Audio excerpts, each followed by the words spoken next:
با این پودر سوپ فوری این سوپ خوشمزه رو درست کن.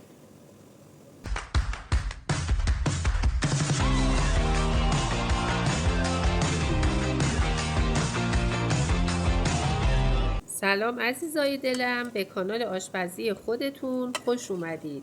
اگر این مدل آموزش ها براتون مفید هست کانال ما رو سابسکرایب کنید، برای دکمه زنگوله کلیک کنید تا از آموزش های بعدی ما هم با خبر شوید. در مرحله اول سر و ته هویج رو میزنیم، پوست هویج رو میگیریم، هویج رو رنده میزنیم. من از رنده درشت استفاده میکنم. خب هویج رو رنده زدیم. خب حالا یه دونه فلفل دلمه‌ای درشت داریم. فلفل دلمه‌ای رو به این صورت برش میزنیم، از داخل تمیز میکنیم.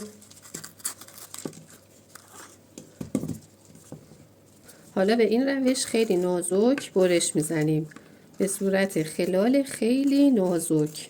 گوجه فرنگی ها رو هم به این صورت برش نازک میزنیم. قسمت سر گوجه رو هم در آوردم و کاملا همه رو نازک برش زدم. تقریبا من در این موارد میگم یک مشت جعفری، بین 40 تا 50 گرم. حالا این جعفری رو هم ریز خورد میکنم. به همین اندازه که خورد بشه کافی هست، فقط ما میخوایم روند خشک شدن سبزیجاتمون رو سریع کنیم. خب حالا یک سینی روحی متوسط رو من میذارم، یک کاغذ روغنی رو میذارم کف سینی. از کاغذ روغنی مخصوص پخت شیرینی استفاده کنید. از هویج شروع میکنم، هویج رو پهن میکنم روی سینی. این روشی هست که در قدیم ازش استفاده میشد. مادر بزرگای ما سبزیجات رو به این صورت خشک میکردن. حالا فلفل دلمه‌ای رو من میریزم روی این برگه کاغذ روغنی. خب جعفریمون رو هم من جداگانه در یک لیست کوچیک میریزم. جعفری رو هم کاملا پخشش میکنم کف این سینی تا یک لایه نازک از جعفری داشته باشیم و جعفریمون کاملا خشک بشه سریع. خب من برای خشک کردن گوجه فرنگی از پشت یک آبکش فلزی استفاده کردم. گوجه فرنگی ها رو به این صورت میچینم روی آبکش. پشت و روی گوجه فرنگی ها رو نمک میپاشیم. نمک باعث میشه گوجه فرنگی خیلی سریع خشک بشه و تغییر رنگ نده.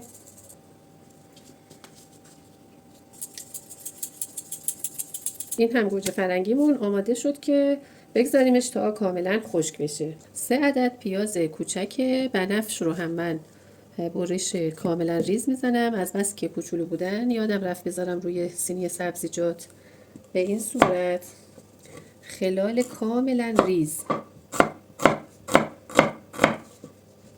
که خیلی سریع خشک بشه این پیاز. خلال پیازها رو از هم باز میکنیم، به هم چسبیده نباشن تا سریع خشک بشن.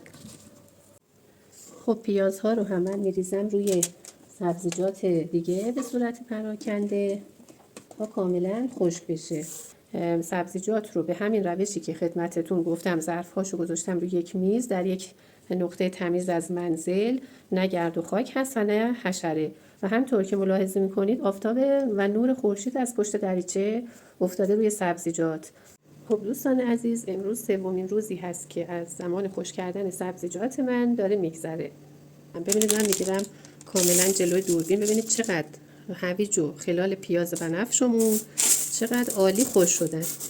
یک روز 2 روز دیگه من بهش فرصت میدم تا کاملا خشک بشه و هیچ رطوبتی نباید داشته باشه سبزیجاتتون. این فلفل دلمه‌ای ما هست بعد از 3 روز یک مقداری فلفل دلمه‌ای به دلیل آب زیادی که داخل فلفل دلمه‌ای هست یک مقدار دیرتر خشک میشه. ببینید گوجه هم خیلی خوب خشک شده، یک مقداری کم بعضیاش مرطوبه هنوز. من میگذارم کاملا خشک بشه، یعنی سبزیجاتتون گوجه ها رو پشت و رو کنید مرتب تا یک دست خشک بشن با هم. این هم از جعفریمون، جعفری خیلی سریع خشک شد، همون 1-2 روز اول کاملا خشک شد. طی این یک هفته بدونی که نیاز باشه من ببرم در آفتاب یا در محیط باز، در محیط خونه، ولی خب هوای خشکی داشته محیط خونمون، کاملا خشک شدن. ببینید الان این از فلفل دلمه‌ایمون کاملا خشک شده، خیلی هم خوش رنگ و عالی. این از گوجه فرنگیمون. گوجه فرنگی هم کاملا خشک شده. این هم از هویج و پیاز. هویج رو هم رنده زدم و پیاز رو هم به برش های خیلی نازک برش زدیم که کاملا خشک شدن.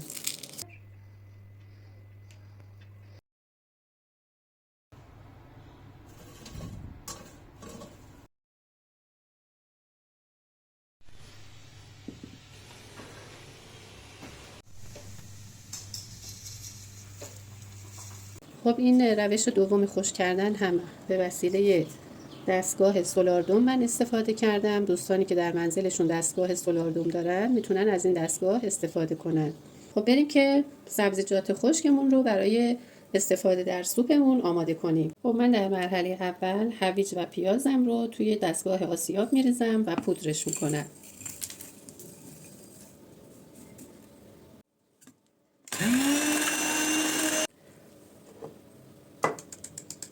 گوجه فرنگی رو که شما پودر میکنید هم برای مصرف روزانه، هم برای خوراکتون، هم برای تهیه رو به گوجه فوری و آماده بسیار عالی هست.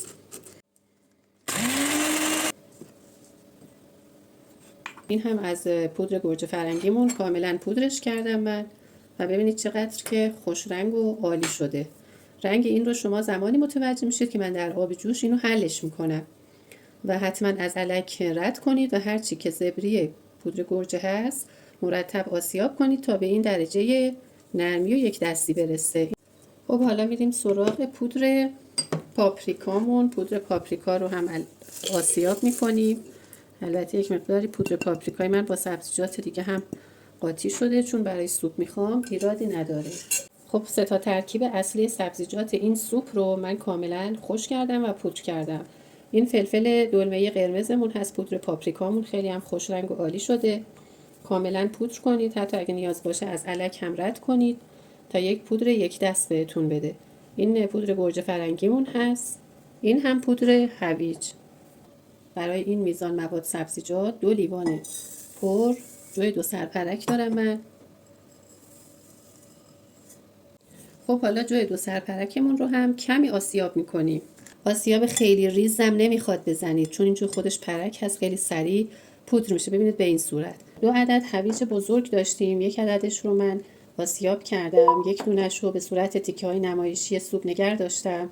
این هم از پودر پاپریکامون و این هم از گوجه فرنگیمون، جعفری و 2 قاشق سوپ خوری آرد برنج. خب حالا مواد رو ترکیب میکنیم. اول جای 2 سرپرک داریم. آرد برنج 2 قاشق رو بهش اضافه میکنم من. 1 قاشق سوپ خوری من از پودر پاپریکا اضافه میکنم. پودر گوجه فرنگی به میزان 1 قاشق سوپ خوری اضافه میکنم. 1 دونه هویج پودر شده داریم و همراه با عطر اون پیازی که خشک کردیم. خب حالا یک بخشی از سبزیجاتمون سبزیجات نمایشی هست. پودر نکردم، به صورت نمایشی میخوام بریزم. کمی با دست خردترش میکنم. خب به مواد سوپ هم اضافه میکنم. جعفری خشک شده داریم. جعفری رو هم من پودر نکردم. به این صورت کف دستتون کمی جعفری رو بسابید، به این صورت خیلی ریز نشه، آسیاب نشه. حالا این جعفری رو هم من اضافه میکنم، کاملا مخلوط میکنم. تمام موادی رو که ما ریختیم داخل این ظرف مواد سوپمون هست که باید کاملا با هم مخلوط بشه. ببینید دوستان، وقتی ما میایم برنج رو پودر میکنیم، سبزیجات رو پودر میکنیم، جای 2 سرپرک رو هم پودر میکنیم، این باعث میشه که کاملا مواد به خورد هم برن و کاملا قاطی بشن.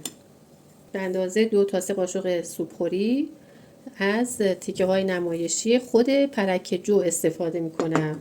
یک مقداری هم از پاپریکای خشکمون من برداشتم، میریزم داخل یک کیسه به این صورت. خب یه پارچه رو میذارم زیر دستم با یک گوشتکوب. خب حالا یک مقداری من این رو کوبیدم به حالت خیلی آسیاب نشه. من یه بخشی از فلفل دلمه‌ای رو پودر کردم، یک بخشش رو هم به صورت نیم کوب شده برای تیکه های نمایشی به سوپم میخوام اضافه کنم. خب به این صورت به صورت نیم کوب شده در اومد. اضافه میکنم. حالا این تیکه های نمایشی فلفل دلمه‌ای رو هم مخلوط میکنم با مواد سوپ. میریزیم داخل یک شیشه. در فضای باز نباید نگرش داریم به دلیل اینکه میخوایم خشک بمونه و به هم نچسبه. میریزیم داخل یک شیشه تمیز. ماندگاری این پودر سوپ بسیار بالا هست. در یک قسمتی از کابینت از منزل بگذارید که خنک باشه، دور از گاز باشه. من ریختم داخل یک شیشه. میگذارم داخل کابینت در یک قسمتی که از شعله حرارت گاز دور باشه، یک محیط خشک خنک. نیازی به یخچال هم نداره. در همین کابینت، در یک بخشی از کابینت که خنک هست، با ماندگاری بالا میتونید نگه دارید. در ازای هر یک لیوان آب 1 تا 2 قاشق پودر سوپ خشک فوری رو اضافه میکنیم. دوستانی که طعم گوشت رو دوست میدارن با این سوپ میپسندن، میتونن از یک طعم عصاره مرغ استفاده کنن.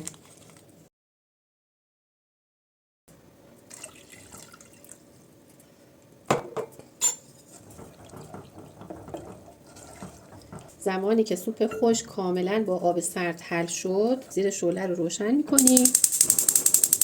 آروم آروم هم میزنیم تا آب جوش بیاد.